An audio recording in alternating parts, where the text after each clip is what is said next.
स्वशासी medical college Ghazipur के principal professor doctor आनंद Mishra ji, REC के द्वारा मेडिकल कॉलेज को करोड़ों रुपये वेलफेयर फंड के रूप में दिए गए हैं। इससे मेडिकल कॉलेज इस पैसों का, इस धनराशि का क्या उपयोग करेगा? लगभग 5 करोड़ के करीब हमें इस फंड से प्राप्त हो रहा है। आरईसी है रूरल इलेक्ट्रिफिकेशन कॉरपोरेशन लिमिटेड, जो कि पावर फाइनेंस कॉरपोरेशन लिमिटेड का एक सब्सिडरी है। और जैसा कि केंद्र सरकार के द्वारा, माननीय प्रधानमंत्री के द्वारा CSR फंड को अलग अलग संस्थाओं को देने के लिए कहा जाता है, जिसमें कि सबसे ज़्यादा श्रेय जो है वो स्वास्थ्य या चिकित्सा संबंधी चीज़ों संस्थाओं को दिया जाता है। उसी के तहत महर्षि विश्वामित्र स्वशासी चिकित्सा महाविद्यालय को 4 करोड़ 93 लाख रुपए की धनराशि प्राप्त हुई है, जिससे कि OT के विभिन्न उपकरण, होल्टर मॉनिटर और शोध और जांच के लिए PCR और ट्रूनेट, इसके अलावा एक नया अल्ट्रासाउंड सिस्टम, लेप्रोस्कोपिक सिस्टम भी मिलने वाला है। मेडिकल कॉलेज में शोध के भी कार्य होते हैं क्या? मेडिकल कॉलेज में धीरे धीरे जो उपकरण आ रहे हैं, जो मशीनें आ रही हैं, उनसे शोध का कार्य शुरू भी हो चुका है और आगे भी भविष्य में चलता रहेगा। वित्तीय वर्ष समाप्त होने के दौर पे है। हम लोग, हमारे मेडिकल कॉलेज का क्या प्रोग्रेस है? इस साल के समाप्ति पर हमने लगभग मरीजों की संख्या में पिछले साल के बनस्पत 1 से 1.5 लाख की फिर से वृद्धि हुई है, क्योंकि प्रतिदिन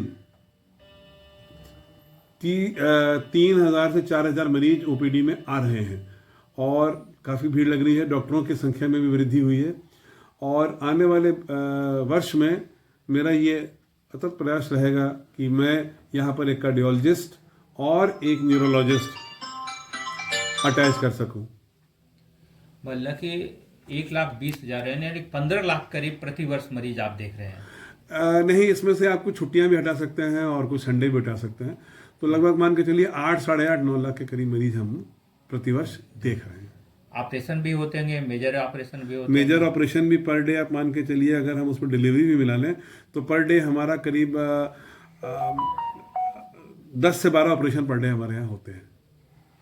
महिला जो हॉस्पिटल है जो आपके अंडर में, उसकी क्या है? इस महिला अस्पताल जो हमारे अंडर है वो अब पूर्ण रूप से नए बिल्डिंग में ट्रांसफ़र हो चुका है और सब वार्ड उसमें चालू हो गए हैं, उसमें OT भी चालू हो गई है, उसमें लेबर रूम भी चालू हो रही है।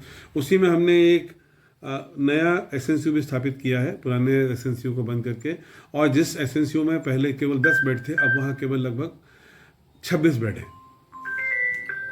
पहले, आज से कुछ वर्षों पहले वहाँ एजेंट टाइप के लोग रहते थे, जो मरीजों, जो महिलाएं आती थी, गर्भवती महिलाएं, उनको रेफर करा कर बनारस या अन्य गाजीपुर के प्राइवेट हॉस्पिटल में, उसको रोकथाम के लिए आपने किया? उसकी रोकथाम के लिए हम लोगों ने पूरा प्रयास किया है और जैसा कि मेरे संज्ञान में आया है, उसमें बहुत भारी कमी भी आई है।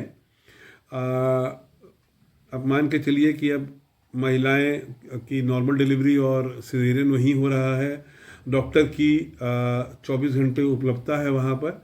आप किसी भी कोई बहुत ही गंभीर रोग होता है जो हमें लगता है कि हमारे कंट्रोल के बाहर है, जो कि महीने में एक आधा होता होगा, जिसको कि रेफ़र किया जाता है, वो भी हायर सेंटर BHU में। अन्यथा सारे मरीजों का यहीं इलाज हो जाता है, नॉर्मल डिलीवरी भी यहीं होती है और सिजेरियन भी होता है। और अगर ज़रूरत पड़ती है तो आपको ज्ञात होगा कि हमारे यहाँ एक ब्लड बैंक है, जिसमें कि और कंपोनेंट सेपरेशन यूनिट भी है, जिससे कि महिलाओं के प्रसव के दौरान या उनके ऑपरेशन के दौरान उनको पूरा होल ब्लड, चाहे FFP या प्लेटलेट उपलब्ध हो जाता है। चलिए, अगले वित्तीय वर्ष के लिए आपको बहुत बहुत बधाई। आप बेहतर